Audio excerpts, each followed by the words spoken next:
எங்க அம்மா ஸ்வீட் செஞ்சாங்க, சூப்பரா இருந்துச்சு. ஸ்பைசி ஃபுட்டா ரொம்ப பிடிக்கும். காரமா நானா கசப்பான பாவக்காவை ஈஸியா சாப்பிடுவேன். என்னது கசப்பு சாப்பிடுவியா?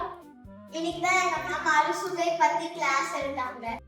அறுசுவையா? 6 சென்சஸ் பத்தி கூட நான் கிளாஸ்ல படிச்சிருக்கேனே. எல்லாமே ஏன் 6 இருக்கு? என்கிட்ட டைஸ் இருக்கு, இதுல கூட 6 பீசஸ் இருக்கு. எனக்கு